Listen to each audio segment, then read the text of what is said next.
Hey, peace box, peace box. Thinking I'm doing my podcast. Peace world. Thanks for pressing play on another Pay Me No Mind sports and entertainment video. Another installment of the Morning Wood. I'm the man here that makes it all work. Wood. I'm gonna get into a little bit of bite down boxing. A couple thoughts. Might touch on the new Holyfield article that's up on boxingscene.com. What else? One announcement to help everybody out. I just think that a boxingscene.com article just failed everybody. Tomorrow at this time, actually an hour ago, 7 a.m. tomorrow, you'll be able to, on ESPN Plus on the app, at 7 a.m. tomorrow, you'll be able to take in the Rob Brant and Brant-Murata card on ESPN Plus, 7 a.m. Eastern Time, Friday morning. You know, whatever you do on Friday morning, if it's getting ready for work and having breakfast or a quick workout before getting ready for work, at 7 a.m., boxing will be on. And a pretty damn good fight, too. This is a rematch.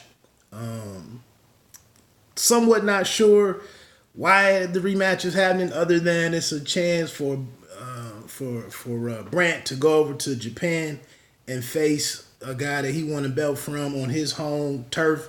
I've said this a couple times. I think in America we take it for granted that these different individuals, these different champions, have to come over here. They have to.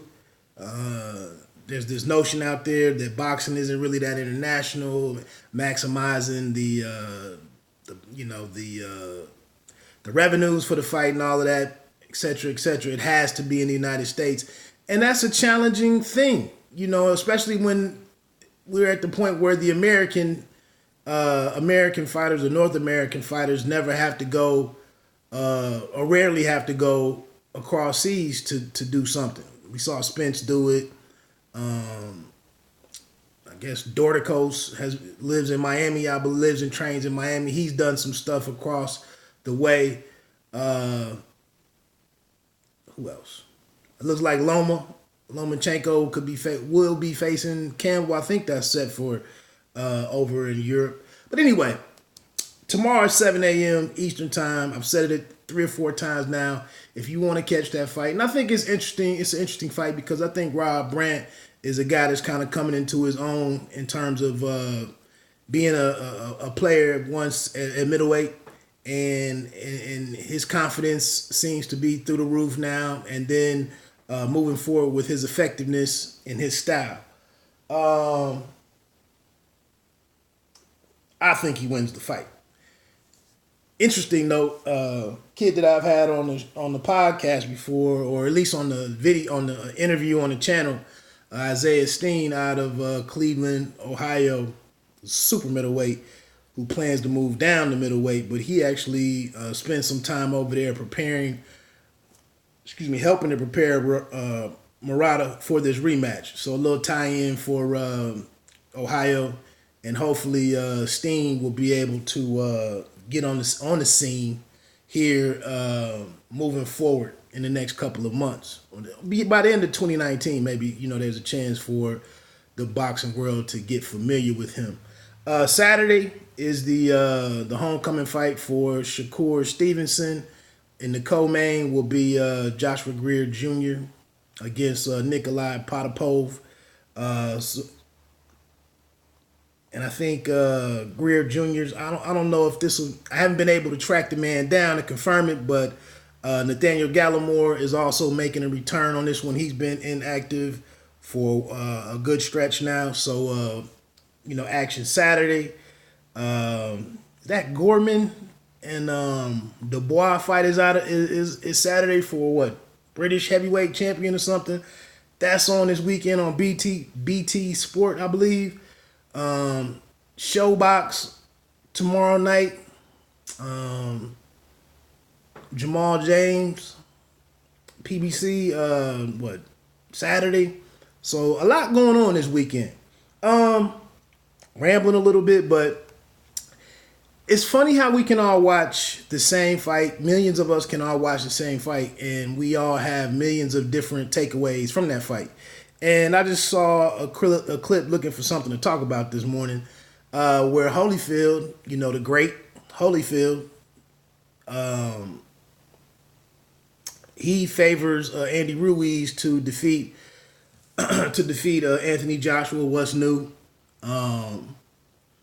And my thing is, he credited pressure as being the major issue that caused Anthony Joshua all of the problems back in their first fight back in June, the 7th round TKO. And he says that pressure will do it again.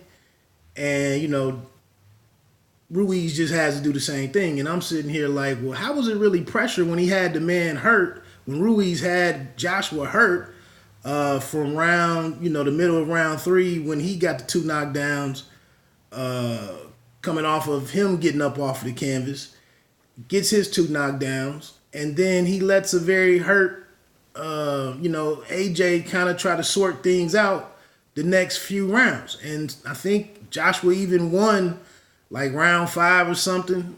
And it really wasn't until 6 till he really put his foot back on the gas, and then in the 7th round really took it out. But it wasn't just constant pressure. And AJ did, fairly well through the first 2.5 rounds. So where was this like pressure that caused AJ to really cave? He got caught with good shots. And then he said, what was the bit in there that he said, he said that the other reason that he favored Ruiz because Ruiz takes risks.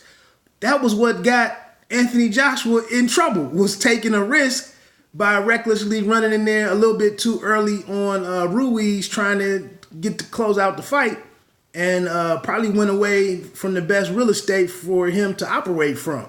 So again, and I'm not just trying to make a fool or prove a point that Holyfield is wrong. It's just interesting. Jerry Cooney has said some interesting things on the Sirius XM boxing show. He has his interesting take on what happened, and I don't think he said that AJ can't win, but the rematch. But like I said, it's interesting sometimes, man, to sit back and just listen to what different individuals, what they cite for what was the major outcome in a particular bout. So for me, I really wouldn't agree that it was pressure alone or AJ folded under pressure, and that Ruiz will be able to apply pressure in the rematch that will cause AJ to fold. I don't think it's that simple. That's not what I saw in the first fight. It's just not. I don't want to say that AJ made all the mistakes and Ruiz capitalized on everything. Ruiz initiated some stuff and was successful with some different things as well. I mean, that 6th round and that body punch to the left side of Joshua's body was very well placed and well timed in what was going on in the fight, and set up everything to come to an end in the 7th round, in my opinion. But there was one other topic that I wanted to get into, and I cannot remember the third boxing topic that I was going to speak on. I'll make this real quick. I mean, the back and forth with Pacquiao and Thurman, I still don't know where I am with a winner there. But I will say all of the different chatter and the coverage has kind of piqued my interest a little bit more so in this fight. But again, I still had the same issue. I don't know how much I can believe in a 40-year-old fighter at welterweight.